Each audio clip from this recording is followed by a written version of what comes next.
Bonjour Olivier Faure. Bonjour Agathe Lambray. Bonjour Paul. Bonjour à tous. Merci Olivier Faure d'être avec aussi. nous. Bonjour.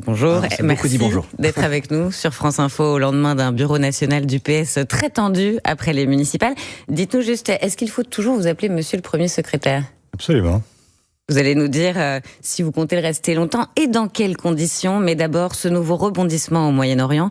Donald Trump a proposé un plan de paix à l'Iran quand Téhéran indique qu'il laissera passer les navires non hostiles par le détroit d'Ormuz. Le président américain se montre satisfait et optimiste. Je peux vous dire qu'en face, ils veulent vraiment trouver un accord. On pourrait facilement les tuer aussi, mais on va leur donner une chance. Hier, ils ont fait un geste important. Ils nous ont fait un très gros cadeau, quelque chose d'une valeur énorme. Après 26 jours de guerre, Olivier Faure, est-ce une bonne nouvelle ? Bon, tout ce qui permet de détendre l'atmosphère est une bonne nouvelle, mais enfin, reprenons les choses dans l'ordre. Cette guerre est une guerre qui a été lancée par à la fois Donald Trump et Benjamin Netanyahou. Elle est une guerre dont on ignore encore quels sont les réels buts, qui a des conséquences terribles pour les populations concernées et des conséquences pour le reste du monde, sans que ce qui avait été affiché comme l'éventuelle justification à ce nouveau conflit, qui devait être la chute du régime des Mollahs, chacun l'a bien compris, ce n'est plus le sujet. Donald Trump considère que le travail a déjà été fait, que le régime a déjà changé. Oui, il a déjà changé, mais il est plus dur encore que la veille. Et maintenant, nous avons des conséquences qui sont des conséquences évidentes pour le reste du monde. Le ministre de l'économie et des finances hier à l'Assemblée a parlé d'un choc pétrolier. Chacun en mémoire les chocs pétroliers que nous avons connus dans les années 70, qui ont contribuer à la fin des 30 Glorieuses, à la fin de cette période de prospérité, et entrer dans une crise continue jusqu'à ce jour. Ça vous inquiète, ça vous inquiète ces mots, choc pétrolier, que le ministre de l'économie a lâché ? C'est pas les mots qui m'inquiètent, c'est en réalité ce qui va se passer pour l'ensemble des Françaises et des Français, notamment les plus modestes, parce que c'est à eux qu'il faut penser. Il y a toujours des gens qui s'en tirent dans les crises. Vous avez des gens qui, même dans les crises, font des super profits. Mais vous avez des gens, pendant ce temps-là, qui sont au contraire dans la super dèche et qui malheureusement connaissent des périodes de galère. Et on sort d'une campagne municipale. Mais qu'est-ce que vous croyez que les gens nous ont évoqué ? J'entends bien que tout à l'heure on va évoquer les problèmes internes des uns et des autres, etc. Mais c'est pas ce dont ils nous ont parlé. Ils nous ont dit « Je suis étudiant, je n'arrive pas à me nourrir, je suis salarié, je suis au SMIC ». Je n'arrive pas à vivre parce que j'ai des problèmes de logement, parce que je ne peux pas trouver un logement. Quand j'en trouve un, c'est un logement qui est souvent une passoire thermique. Je suis dans une situation où, en fait, je n'arrive pas à rentrer dans la vie active et à fonder un foyer. Voilà ce que les jeunes nous ont dit. Et vous étiez venu il y a quelques jours. On devrait quand même entendre, écouter et pas simplement être en permanence en train de gloser. Et ce que je crois vraiment, c'est qu'on a aujourd'hui, à la tête de grands pays, de grandes nations, des gens qui sont parfaitement inconséquents et qui, en réalité, sont pris par leur propre hubris. Je pense là à Donald Trump et à Netanyahou, qui, au fond, se considèrent comme les maîtres du monde et n'ont aucune considération pour ce qui peut se passer pour le commun des mortels. Olivier Faure, au début de cette guerre, vous étiez venu ici même, dans le 8h30 de France Info, et vous vouliez à l'époque un chèque ciblé. L'exécutif vous a répondu que c'était absolument hors de question. Est-ce que vous en avez fait le deuil ? Mais j'entends que désormais c'est ce qu'ils disent. Pas totalement, pas ce que vous vouliez. Alors on va écouter le Premier ministre, si vous voulez, Sébastien Lecornu, hier à l'Assemblée. Il assume des aides uniquement ciblées. On l'écoute. Nous avons l'intime conviction qu'aucun chèque général, aucune mesure globale ne seront utiles. C'est très coûteux pour les finances publiques et derrière un chèque, très vite, se cache en général un impôt ou une répercussion très grave pour les déficits publics. Olivier Faure, aucune mesure globale, dit le Premier ministre. Est-ce que le gouvernement peut s'exonérer de toute mesure globale vu la gravité de la situation ? Mais ce que j'étais venu dire ici même, ce n'était pas de demander une mesure globale, générale. Il y a des gens qui, fort heureusement, ont des revenus qui leur permettent de se mettre à l'abri et qui n'ont pas besoin d'être accompagnés, aidés. Ouais, de ceux qui sont dans la super dèche, c'est ça, pour reprendre votre expression il y a quelques minutes. Oui, il y a des gens qui aujourd'hui ont besoin de leur voiture pour aller travailler, qui sont des gens qui sont très modestes, qui sont des salariés par exemple au SMIC, et qui n'ont pas d'autre possibilité pour continuer à travailler que de se déplacer avec leur voiture. Ces gens-là, ils voient le prix en fait à la pompe qui ne cesse d'augmenter et évidemment, ça a des conséquences très fortes sur leur budget et sur ce qu'ils peuvent faire pour leurs enfants, ce qu'ils peuvent faire pour leurs vacances, leurs loisirs, parce que chacun devrait avoir droit quand même à cette possibilité. Et donc, nous avons là évidemment des mesures qu'il faut prendre. Et ce que j'avais proposé il y a quelques semaines et que je continue à proposer devant vous ce matin, c'est un chèque ciblé sur ces personnes-là précisément. Mais combien ça vous coûterait? Parce que la porte-parole du gouvernement est venue ici même pour dire que le quoi qu'il en coûte du temps du Covid n'est plus possible. Mais je ne parle pas d'un quoi qu'il en coûte. Je dis qu'il y a des gens qui méritent d'être aidés parce qu'il faut les accompagner. Et il faudrait aussi d'ailleurs que les entreprises pensent salaire, parce qu'on ne peut pas non plus continuer à avoir des gens qui chaque année ont des super dividendes, et pendant ce temps-là, des salariés qui, eux, sont en train de se serrer la ceinture d'un cran supplémentaire chaque jour. Donc vous l'avez chiffré, ce chèque, pardon? Mais ça dépend du nombre de bénéficiaires. Donc, mais ce que je vois aussi, c'est que vous avez, pendant que les tarifs à la pompe augmentent, il y a des taxes qui sont prélevées et qui sont des taxes qui, j'allais dire, qui enrichissent l'État. L'État est tellement pauvre qu'il ne s'agit pas de dire que ça l'enrichit. Vous ne faites pas partie de ceux qui disent que le gouvernement profite de cette crise? Non, je ne dis pas qu'il profite. Je ne crois pas que le gouvernement ait sollicité une crise et qu'il soit très heureux qu'il y ait une crise à laquelle il doit faire face désormais.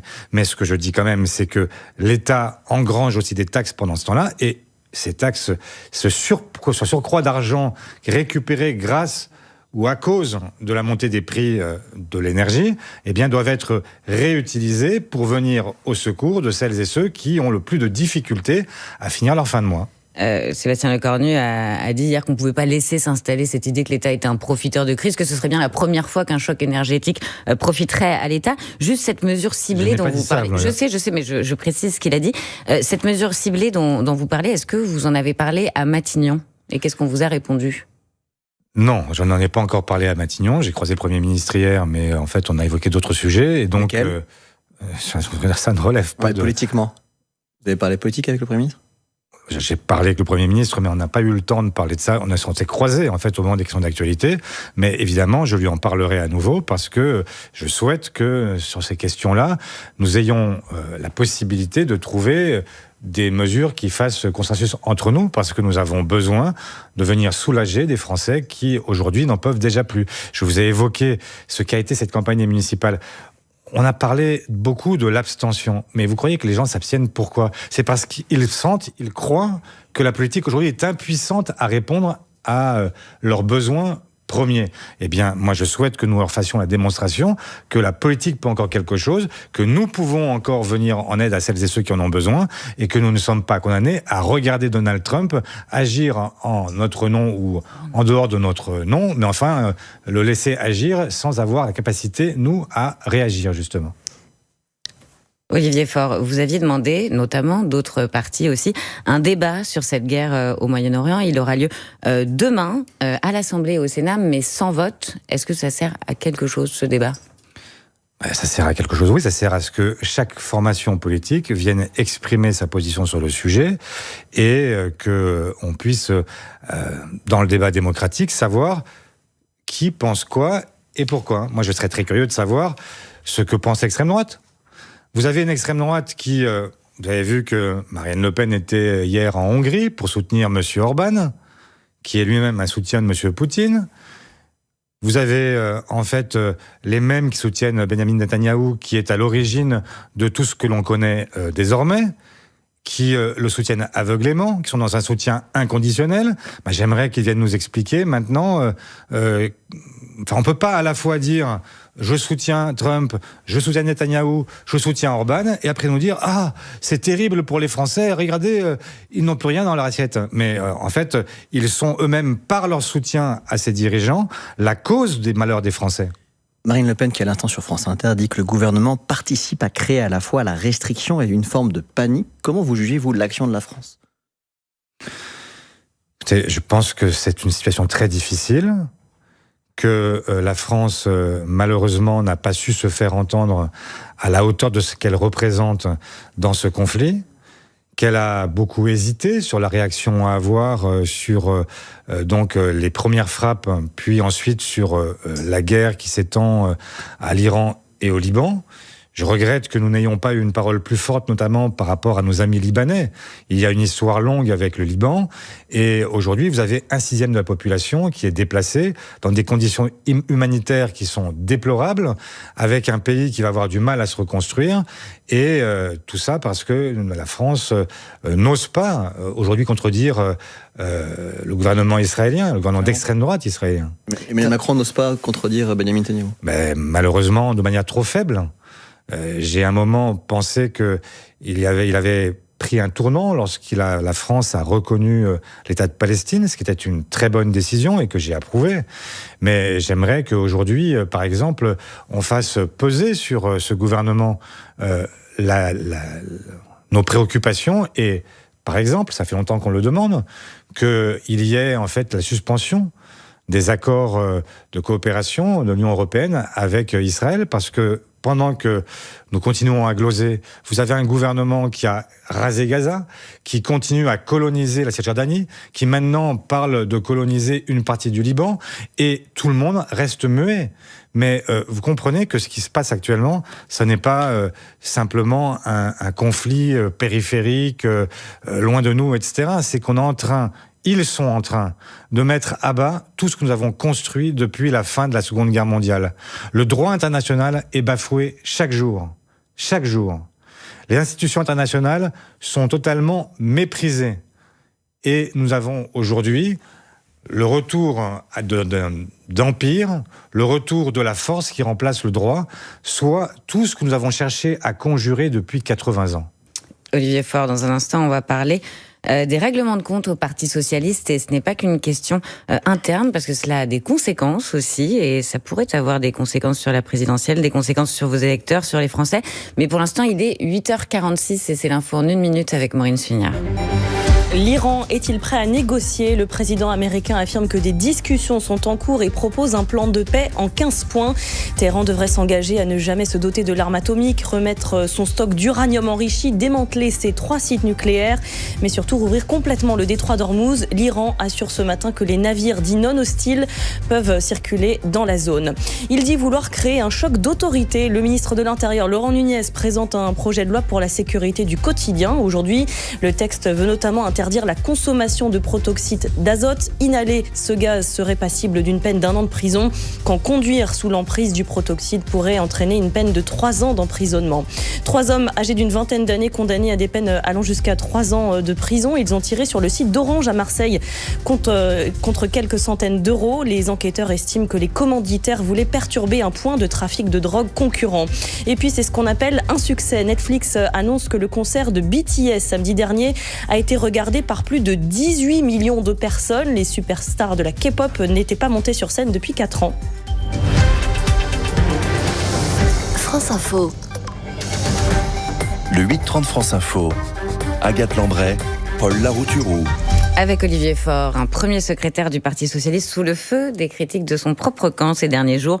Godille, ambiguïté stratégique, échec, tambouille, magouille, c'est ce qu'on a entendu à votre propos, et c'est ce que vous avez dû entendre jusqu'à 1h du matin environ hier. Dans un bureau national agité, certains, monsieur Faure, ont même appelé à votre démission. C'est le cas par exemple de Karim Bouanram de Saint-Ouen sur les ondes de France Info. Je demande la démission d'Olivier Faure. Il a perdu les présidentielles, il a perdu les régionales. Il n'arrête pas de se tromper. Il se trompe tout le temps parce qu'il n'a pas de cap clair. Quand on sous-traite la colère du peuple pour une alliance avec LFI pour se sauver entre les 2 tours, eh bien on perd. Et c'est ce qui s'est passé. Vous avez quand même eu chaud hier, non ? Ah bon ? Non ? Ben non, en fait, Karim Bouanram s'exprime comme chaque semaine pour demander ma démission, ce n'est pas nouveau. Il évoque la présidentielle, je dois avouer avec une certaine... j'ai du mal à comprendre ce qu'il me dit, parce que précisément, la campagne présidentielle était conduite par l'une de ses amies, et que là, pour le coup, la ligne stratégique qu'elle avait posée était très exactement celle de Karim Bouanram, et elle a permis de faire 1,7%. Donc j'estime que la réalité est très différente de celle qu'il décrit, et fort heureusement, ceux qui étaient hier au Bureau national, parmi ses amis, n'ont pas été aussi caricaturaux. Ça a chauffé quand même, Olivier Faure. Ça a chauffé. On nous a dit que ça avait chauffé. Dont Boris Vallaud, quand même, qui est le patron du PS, qui vous lâche aussi. Écoutez, vous avez des gens qui ont un problème dans la vie, c'est que la seule chose qu'ils savent faire, c'est des congrès. Et donc, qui passent d'un congrès à l'autre et qui estiment que... Vous parlez de vos amis, là ? Vos amis socialistes ? Je dis qu'il y a une malédiction au Parti socialiste, c'est que même quand on gagne, vous aviez dimanche soir des gens sur les plateaux de télévision qui arrivaient et qui disaient « J'ai gagné les élections ». Tout le monde avait gagné les élections. Vous avez Gabriel Attal qui, un matin, disait « J'ai gagné les élections, la preuve, j'ai gagné 2 villes ». Nous en avons gagné 800. Et j'entends qu'il y a des gens qui viennent se plaindre et qui disent « Ah, quand même, c'est terrible, on a gagné, donc il faudrait qu'on explique que nous avons perdu ». Mais on a des génies, en fait, qui transforment l'or en plomb. Et donc, moi, je préférais qu'on fasse l'inverse et qu'on revendique le fait, tout simplement, que la stratégie que nous avons posée dans l'élection municipale, elle a permis de faire en sorte que le Parti socialiste redevienne la première force à gauche, qu'il est le parti le mieux implanté de France dans les territoires, qu'il est la seule digue possible face à la montée de l'extrême droite l'année prochaine. Ça, c'est ce que vous dites, Olivier Faure, pardon, mais eux, hier soir, ils ont passé la soirée à vous reprocher votre manque de sincérité et de cohérence. Olivier Faure, à 19h, vous dites pas d'alliance avec LFI, et le lendemain, à 21h, vous embrassez LFI et vous dites, dans l'entre-deux-tours, je comprends très bien ceux qui ont fait des alliances. C'est ce que vous reproche notamment François Calfon. Toulouse, par exemple. Très bien. Un socialiste. Et c'est pas le seul à vous reprocher ce manque de cohérence. Vous avez changé de discours, Olivier Faure. Mais pas du tout.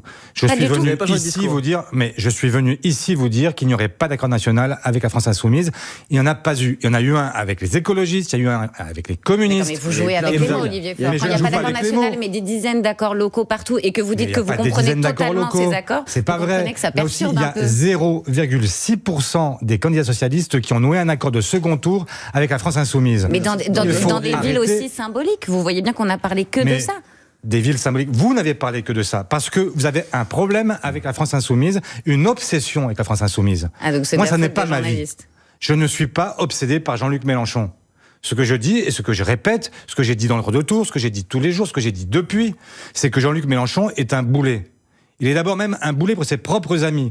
Parce que s'il n'avait pas à supporter ces outrances, ces dérapages verbaux continuels, eh bien sans doute qu'ils auraient fait d'autres scores au deuxième tour des élections municipales. La réalité, c'est que nous avons gagné, je l'ai dit, 800 villes. Les Insoumis, c'est 7 villes. D'ailleurs, ils en ont perdu 2. Les 2 seuls qui les avaient. Et donc, vous voulez qu'on m'explique maintenant que nous sommes soumis aux Insoumis ? Mais et vous leur avez dit ça à vos camarades socialistes qui vous désapprouvaient hier. Vous êtes même désavoué par Boris Vallaud, grâce à qui vous avez été désigné premier secrétaire. Non, parce que sans sa motion, vous étiez minoritaire. Oui, mais vous avez fait alliance au Congrès. Olivier Faure, vous avez fait alliance. Et je regrette, mais ce que je vais vous dire, une chose. Je ne regrette pas d'avoir fait alliance, je regrette simplement les propos qui sont tenus aujourd'hui. C'est trop facile. Parce que, en fait, qu'il s'agisse d'amis de Boris Vallaud ou des amis de François Hollande et les autres. Ce sont eux qui ont essentiellement fait ces accords de second tour avec la France insoumise. Et venir me les coller sur le dos derrière en expliquant que c'est moi qui serais à l'origine de tout cela, moi ce que j'ai fait, Agathe Lambray, c'est que j'ai fait ce que doit faire tout premier secrétaire. Quand il y a des hommes, des femmes qui sont au combat, qui se battent contre la droite ou l'extrême droite, je les soutiens. Et je les comprends. Parce que la droite et la gauche, ce n'est pas la même chose. Mais est-ce que vos électeurs... Et parce que, par exemple, pour prendre l'exemple de Nantes, quand vous avez quelqu'un qui, en réalité, a un discours qui est proche de celui d'Éric Ciotti, est-ce que vous voulez vraiment que les Nantais, demain, vivent avec un maire qui viendra supprimer toute une série de mesures qui ont été prises depuis Jean-Marc Ayrault jusqu'à Johanna Rolland. Monsieur Faure, j'aimerais vous prendre un autre exemple, s'il vous plaît. Parce que le clivage gauche-droite, il n'a pas cessé et que ce n'est pas notre combat à nous, ne se résume pas à un combat contre l'extrême droite. Vous prenez une métaphore intéressante. Je me bats aussi contre la droite. Monsieur je me bats aussi pour que dans les municipales, il y ait des mesures qui soient prises. L'encadrement des loyers, la construction de logements sociaux, la possibilité pour les enfants d'avoir un goûter, d'avoir un petit déjeuner. Et pourquoi vous avez pas laissé vos opposants Est-ce que je peux juste poser une question ? Excusez-moi, monsieur Faure. Vous avez refusé de passer au vote une résolution. Vous l'avez dit vous-même. Nous avons passé 5 heures, j'ai laissé parler tout le monde, et la résolution dont vous parlez, elle était sur les réseaux sociaux avant même d'être discutée. Donc ça, c'est pas des méthodes. Mais pourquoi avoir refusé qu'elle soit votée ? Parce qu'elle était sur les réseaux sociaux ? Parce que vous désapprouvez la méthode ? Mais je désapprouve la méthode, je désapprouve aussi le fait que nous ne sommes pas là... Enfin, vous imaginez quand même, nous venons de parler dans cette première partie de l'émission des sujets qui intéressent vraiment les Français.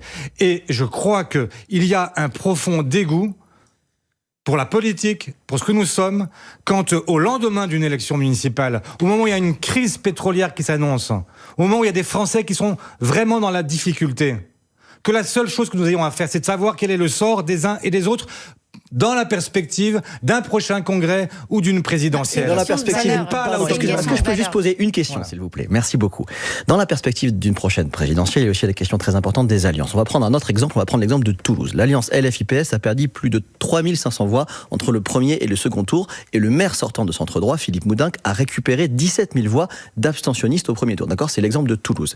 Est-ce que vous l'interprétez autrement que comme un rejet massif de l'alliance LFI-PS? Alors comment vous m'expliquez le fait que, par exemple, à Nantes, le total entre les deux... Je vous parle de Toulouse.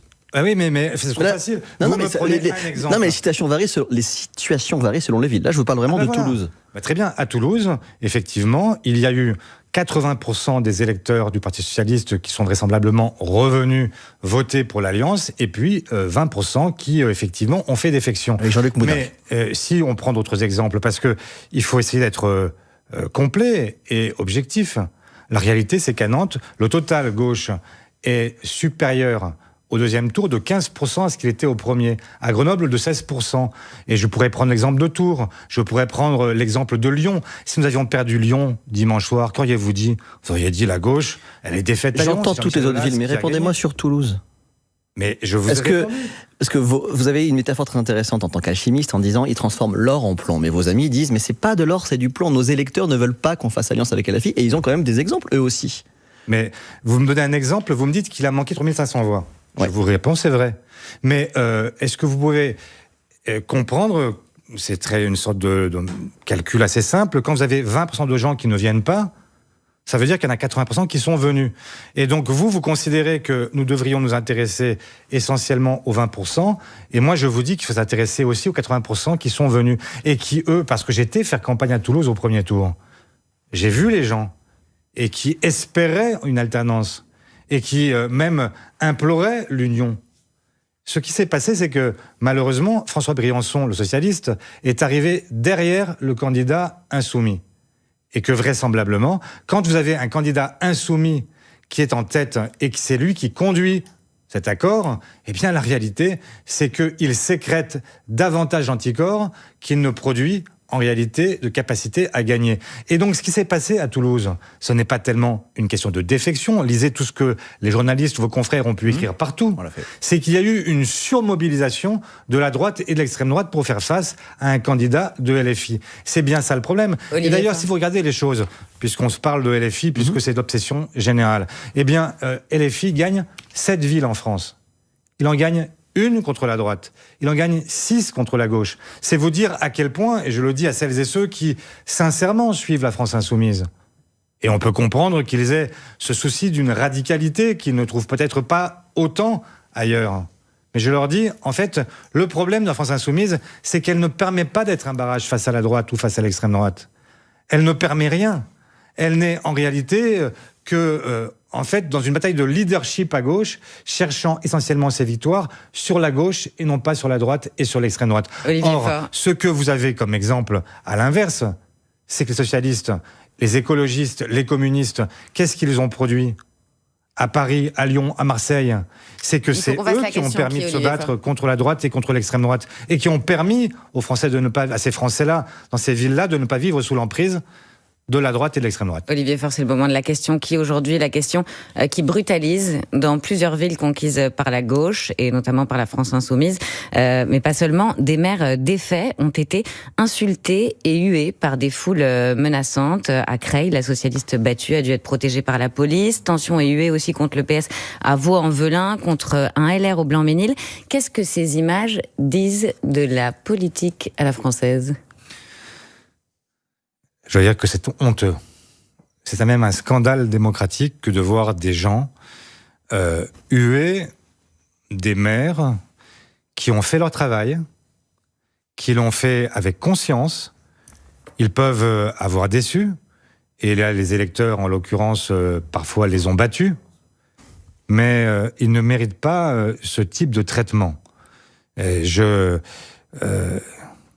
suis contre toute forme de hooliganisation de la vie politique. Il y a justement dans notre pays la possibilité de s'exprimer par des manifestations, par des pétitions, et ensuite de sanctionner les élus. On peut les battre à une élection. Et c'est comme ça que nous devons vivre ensemble. Et que toutes celles et ceux qui cherchent à passer par d'autres moyens, ne se rendent pas compte qu'ils mettent à mal ce qui a été si difficile à construire, une démocratie. Et s'ils veulent voir ce que c'est qu'une dictature, qu'ils aillent voir ailleurs dans le monde. Merci beaucoup, Olivier Faure.